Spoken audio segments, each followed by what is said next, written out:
So I just finished up at the oil change and they offered to change my air filter, and I was like, no, you know what, maybe I should switch to a K&N, you know, higher performance and lifetime. I've used these in every one of my vehicles and I really like them.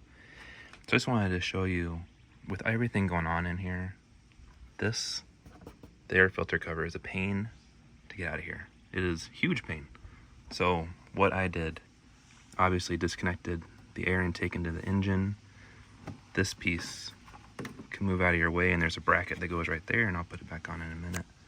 And then I also just took the headlights and disconnected, and this makes a pathway straight back to it. So it'll save you a lot of time and swearing, and it's pretty simple. So I'll get this cleaned out. I already know I'm probably going to vacuum this out. I saw not enough light, but there's like a lot of big matter down there, so I'll vacuum that out, and then I'll put it all back together.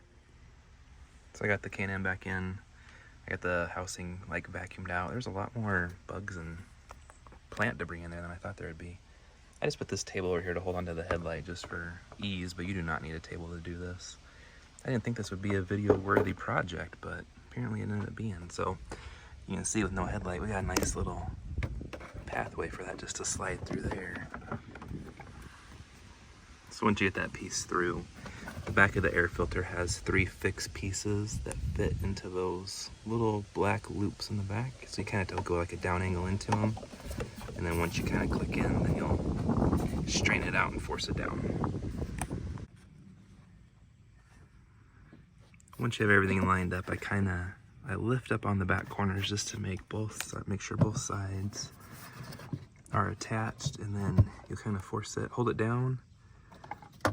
That we're out of the way. And you have these little clips, they just flip up. They should be easy. If they're not easy, you're probably not lined up. And then back here, there was one that, let me get a better angle on it. This one right here, just kind of push down and it'll lock forward. Kind of hard to do with my offhand. There we go. That's it. So that's all back together. Before I connect this back together, I'm going to wipe this out. It has like a powdery, white powder stuff on it, so I'm going to wipe that off first. Alright, I got the intake hose cleaned.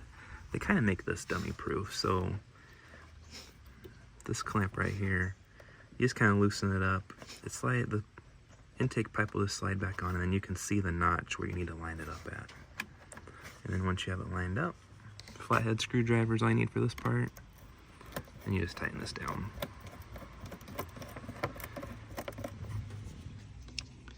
Once you get that all tightened down, you'll see this is the airflow sensor's cord. It just goes on, it only goes on one way. It's shaped, so no mistakes. That just snaps in. When you're taking that off, since I'm making this video like in reverse, I really didn't think this was a video-worthy project, but apparently it was. Just use your flathead and kind of push on that.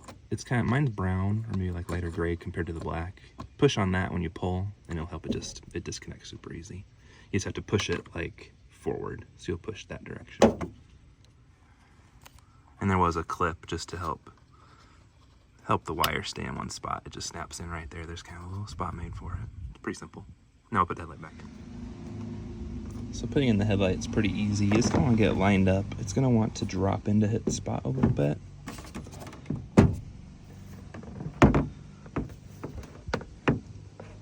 don't know if I can get the town to do this one-handed or not.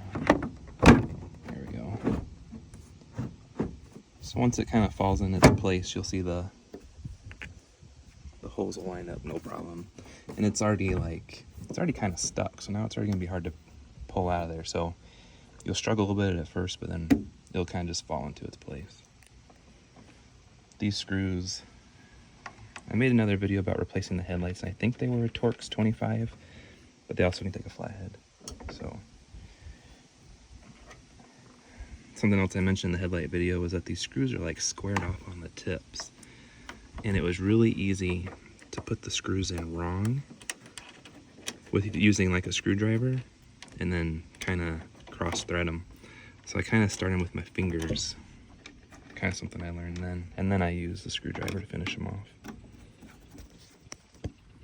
Once you got those screws tightened up, it's all mounted back down. There is a little wire clip down there just to kind of tend to the wires for you.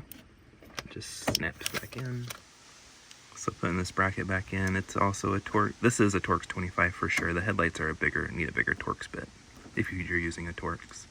This is Torx only though. So Torx 25, just get it kind of tight. And it snaps back in. Everything's done.